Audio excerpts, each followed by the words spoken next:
like the wintry. Now, Tony, I'll put this over on the seat.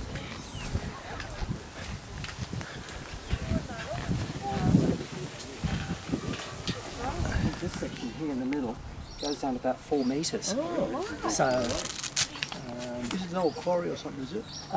from memory, it was one of the old the gold mining tailoring lakes, like Lake Waroona. That was a tailoring lake originally. So you can imagine all the slag and settling on the bottom, which they don't stir or disturb. They got a flash little trailer for everything. Hey? Flash little trailer.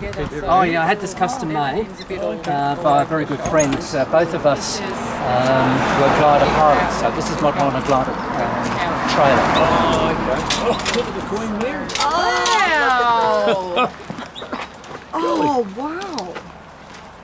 I've sat on the ship a couple of times already. You'll have to excuse me if I'm talking to you whilst I've got my eye over there, being judiciously careful what's going on. The wind's holding it there. So you're going to give this one a run or not? She's not ready to sail just yet. I've done several float tests, but the which is perfect. We had to work out the ballasting inside the hull, etc. At the moment, she weighs 50 kilos. By the time I get all the ballast and batteries in that, it'll be 110 kilos. So was that 16 or 60? 60. 60. So that matches up scale to scale. That's what the real battleship, the 4 Iowa class battleships, as they were named, and Missouri was the 3rd. And then the Mary's, this is scratch built, this is not kit. Yep. All these models I build are not kits. This one I've start from scratch. 8 years, 3,700 odd hours on it. $10,623 in building the damn thing. It's the most expensive model I've ever built. And every single piece is handmade, so you're probably talking about 12 to 14,000 pieces to make the thing. But you can see right down, there's our ship, there's geostation. Where's the other one? Oh, it's here. We'll pull it out partially. Can I just get you to hold that for a second? 1, 2, 3, go. Whoa, it's Oh, huge. you got the lifeboats in there. Oh yeah, that's as far as I go. Huge.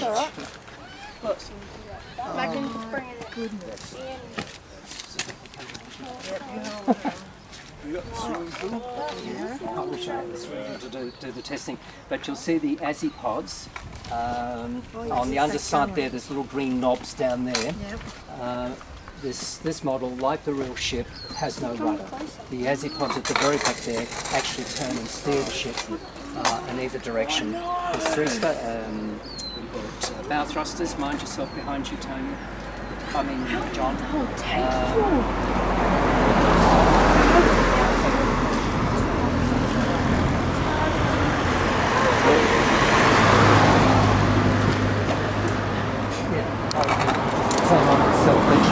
Which is what the real ship does. Alright. When will you make the Titanic? Never. Be the next project. No, it's been done to death anyway, so can't be bothered with the Titanic. I've seen somebody who's built the Titanic. It was a 3-metre long model, and he had ballast at the front end. And we were all around the lake admiring the Titanic. It was a beautiful model. And it slowly started settling in the bow, and we all know, thought, oh, it's a bit on. We thought it's probably a leak. We didn't think anything more about it. And then about 15 minutes later, it got heavier and heavier in the bow, and someone said, "Your model's sinking, your model's sinking." And it's sinking at the bow. So everyone's screaming. They rushed into the hut behind us to get the rescue boat out and row out frantically. And the owner just stood there without an emotion on his face, no emotion on his face. It was expressionless. He just stood there and he just watched the whole thing. And the guys were saying, "Look, your model's sinking, aren't you going to go?" He said, "No, it's fine." And it got down to where the front end of the deck was now under the water. And we're all screaming and we're thinking, is this fellow an idiot or what? And then he said, "Watch this." So he pressed one of his little buttons on the radar controlled unit, and you could see a little water coming out from underneath, and the bow came right back up again. We all just laughed, and we thought, yes. Oh gosh. But the other models I built is the QE2, which is what I was screaming at before, which was the ship prior to the Queen Mary 2. And these ships come out on their world cruises each year, and they come into Melbourne each year. I did the transatlantic run on this ship from Southampton to New York, 2008 on her 100th crossing, so it was a big event. I didn't know at the time what was all the hoopla about until I realised on board what they were celebrating. And then I was on a 2-week cruise when it came into Melbourne, and used Melbourne as the base for 3 weeks. So I picked it up, went around to Kangaroo Island, back to Melbourne, then we went around to Sydney, and then down to Port Arthur and Hobart, and then back up to Sydney again for that 2-week period. Amazing ship. The inside of it, particularly the main restaurant inside this ship, is retro style to the old Lusitania, Titanic, Olympic, all that era with that beautiful glass dome ceilings. But being Queen Mary that much larger, it would be on a much grander scale. It goes through three levels, literally. The Titanic was only 40,000 tonnes, which is only 10,000 tonnes more than the Spirit of Tasmania. And the Titanic, or the Spirit, could fit inside this ship twice over. So it gives you an idea of the sheer size of this. This is to scale, so it's 3.5 metres long by 43 centimetres wide by 72 centimetres high from the bottom of the hull to the top of the funnels and masts. And as I said before, it weighs 110. At the moment it's empty, so it's just on 50 kilos. So it goes on a regular Jeannie Craig weight diet loss when you take the ballast and batteries in and out. I wheel it on, because you wouldn't have seen it yet, out on the isthmus, as we call it. I've launched it on the other side there. There's a shallow muddy beach there where I put the wheels on the underside of this cradle, and then you wheel it around there, and then you just simply, with this model being so heavy, we submerge the whole cradle in the water, and the model will just simply float off of it. It's just too heavy to manhandle. Oh, yeah, literally gets there. It's the classic graveyards launching. It has 500 light globes, so the whole ship lights up at night, which we've already tested it, and it works beautifully. So we do night sailing with the other passenger ships. Yep. So where do you do that? Sometimes here, sometimes at Lake Waroona. Yep. Where I used to live down in Melbourne, because I retired and moved up here about 2.5 years ago. It's at what am I trying to think of the words? Sailed it down to Patterson Lakes, one of those lakes there, Lake Illawong, near a retirement village, and there was a lovely couple that lived there, and they allowed us to sail in the lake. So it was a private lake, so we could sail all these models. The QE2 has 300 light globes on it, and the Oriana 150 globes in it, so they can all light up. And we've several times with the 2 other ships light those up on the water at night.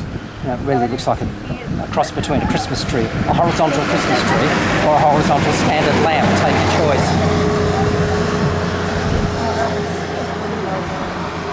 So that's what I do for a hobby. 45 years of it. So this is about 8 years in the making. Missouri 4, QE2 35 years, and the Oriana about 4 or 5 years. I think why it took so long with the QE2, because like the Queen Mary 2, there are no plans given out to the public, or public can have access to, because they, like they did with the QE2, called it up as a troop ship for the Falklands War in the 80s. They can turn this into a troop ship overnight. Literally, it's ready to go within, I think they say within 72 hours, off it goes as a troop ship. Hence the reason why the deck here, there is no teak deck. It's actually solid reinforced steel, and this pool can be lifted out and then they chop it up with wood, put a helipad level, and they can get one of the Sea Kings or the Lynx helicopters, any of their heavy choppers. They can land there, tuck the rotor blades backwards, move that one over there, next one lands over there, and then leave the third one. So they can get 3 of them onto there. How did you get to scale and have difficulty getting plans? A friend of mine, now deceased, poor fellow, he was taught by his father, who's a well-known shipwright, down at Queenscliff. The father's still alive, and this guy, he had the eye to pick out the shape of the hull, and he got onto his computer and did the transverse bulkheads, which runs across, like the skeleton of your body. And he managed to design it accurately with a plastic model kit that you could buy off the shelf at a toy shop. Just bear with me.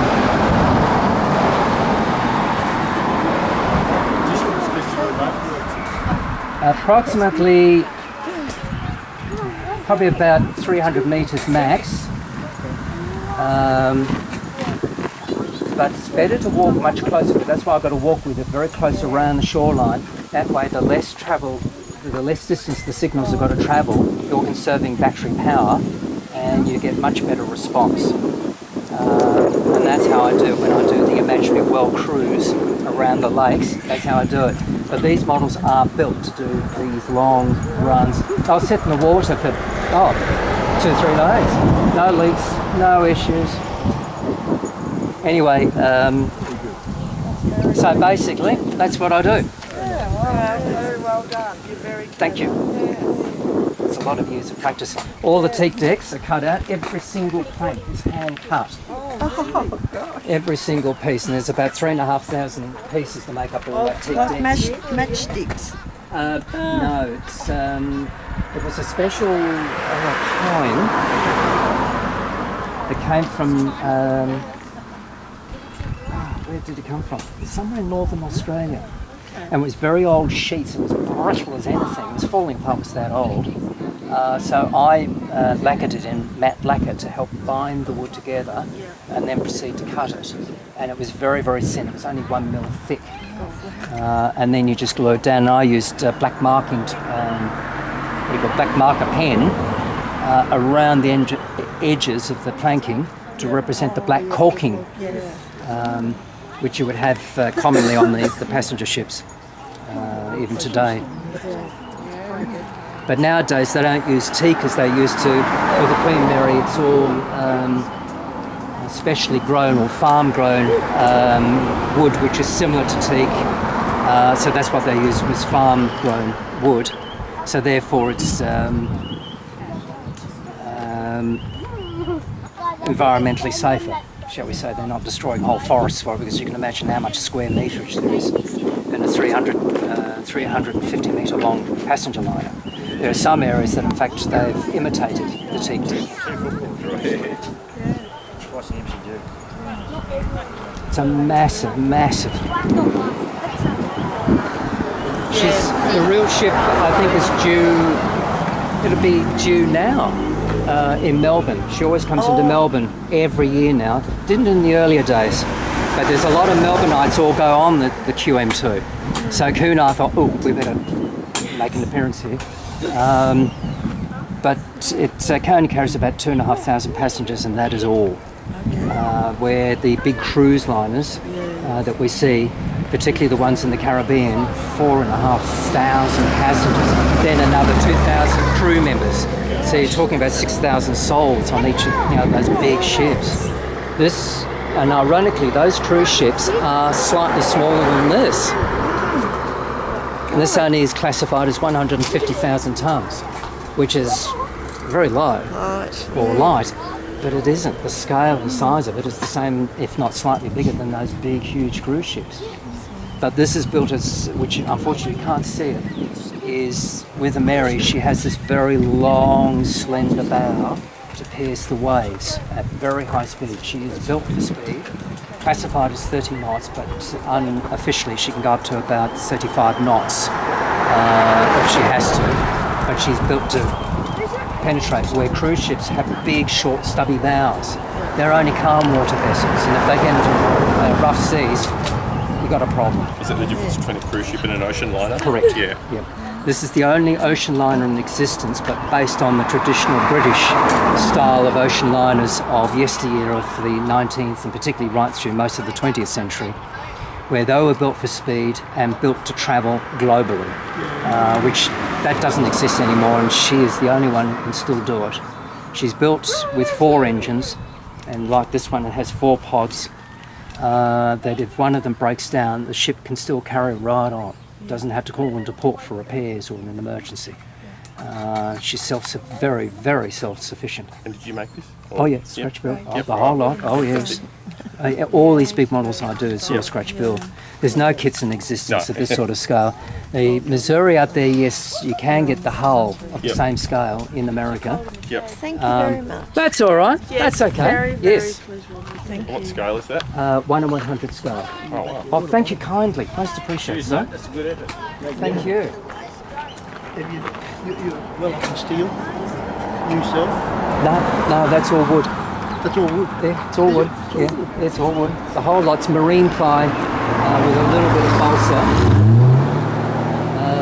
but it's mostly marine ply. So forgive me if I'm just looking out that way because I'm just looking on that. She's staying in geostation. It's all wood, and then just sand it. You sand it and you sand it. Has 10 coats of marine lacquer to soak into the wood, so it's waterproofed. And then so far 10 coats of the top coat paint you see. You can see it's still a bit rough around the white, which is I've still got to get around to smoothing all that down. So you sand it back after each coat and just, Literally, it's really just adding tiny bits at a time. That's it. Yeah. But you get it down to almost that typical Japanese lacquer style, which is tough, very tough. Yep. And particularly here in Australia, I've got to be careful because of the extreme heats and extreme colds. The models Wood's trying to do something contracting. underneath the paint. Oh, yeah. They can contracting and expanding at different rates. And I've got to use fiberglass fillers, which will go at the same rate as the wood. There's a lot to consider, isn't there? Very. Yeah. You've got to prevent it from warping or buckling as you go along. Each of those are cut out. Wow. 3,500 planks. But who's counting, hey? No, but I do count it because it's impressive to give the facts and figures as you go along of what's involved. But you can see where it goes way down to the front end inside the trailer there. Yep. The lifeboat's on the starboard side, being the right-hand side, as opposed to port, left-hand side. So always remember, I left port to go overseas. I always just think port's got 4 letters and so's left. Yep, that's it. Yeah. Port is left. Yeah. But the lifeboats on the right-hand side, they're all being completed now, and that's got all the full detailing on it. The lifelines, etc. Yep. And if the other lifeboats of a certain era, like the ship's obviously older, but the lifeboats would have been upgraded over time? No, this Queen Mary was built in 2004. Queen Mary 2, not to be confused with the original Queen Mary in Long Beach, California. Yep, okay. If that helps you out. It does, yeah, that makes sense. So this is all brand new, so all the lifeboats, Sort of current everything, specs. all current specs, it's what's called the cocoon lifeboats, which is standard procedure for maritime, both military and merchant. And So they're passenger. like the ones that got on the roll-on, roll-off ships. Yeah, that go exactly the same. down the ramp. And, like that straight in. Yeah, exactly the same. Be good fun to try one of those. Oh yes, that'd be a real ski ride. Or Luna Park move over. Yeah. And then you've got the tenders, as they call them, which is the ones with the smoked glass windows. They're the ones that ferry passengers from where the ship is anchored, like we did in Port Arthur. We anchored in the middle there of the harbour. And then they took us to the jetties at Port Arthur to then get off because there's no walls. No worries. Look after yourself. And how with the balsa instead of steel, have you had to make adjustments for that so it sits in the water correctly, or is it just sort of... It's better to work with, when you're talking models like this, Like you it's have to better put to ballast work... in, I'm thinking, to make it... Yeah. It's better to work with wood because it will sit up tight, which means you can add a lot more ballast to get the right buoyancy. If you use steel all the way through, you become very unstable. Yeah. For every ton you put on the top end of the Yeah, ship, it's top heavy, isn't it you've got to then? put 2 tons down the bottom. Yeah. So it's better to work with wood in And then models. you can do what you need to with the ballast, yeah. Yeah, and that's why I can put in nearly 70 kilos of batteries and ballast inside the ship to get the thing to sit down properly in the water. Yep. Because it's all way down there, Yeah. she's going to be a very stable model. Yep.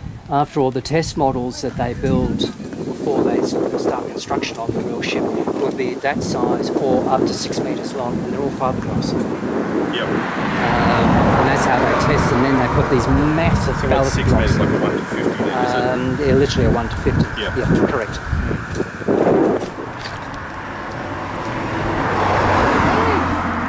Excuse me. Yes, sir. Is that money? No, that's not money, but there is money at the front end of the ship, at the foot of the mast, Are we allowed which to brings see good it? luck. It brings good luck. Are we allowed to see it? Now, unfortunately, I can't pull the model right out too much because I'm missing my stool at the moment, which is down on the other beach over the other side Put there. like more stuff on it, or was this already built? It's nearly finished now. We've just got to add all little fine details. I don't know whether you can see. We've got to watch the traffic on the road, but if you come around this side and stay very close to it, see the lifeboats where I've added all the detail? That's what I've got to do on the left-hand side. Plus all of that's now been detailed, the inflatable life rafts and the cranes. I've got to finish off on the other side. Does it light up? Yes, it has 500 light globes, which is all those. They're all the Christmas lights, you know, the solar cell Christmas lights. And I just snipped off the solar cell. Let's go back over that side, guys, so you're off the road. In Just be safe. the movie, it's like thing. No, it's not the Titanic. One already did blow. Yes, I noticed the rigging's broken off, but I'm not surprised. But when I did the ones on the right-hand side, I've made very sure it's all tied into the framework of the davits. It's the davits that hold the lifeboats in position.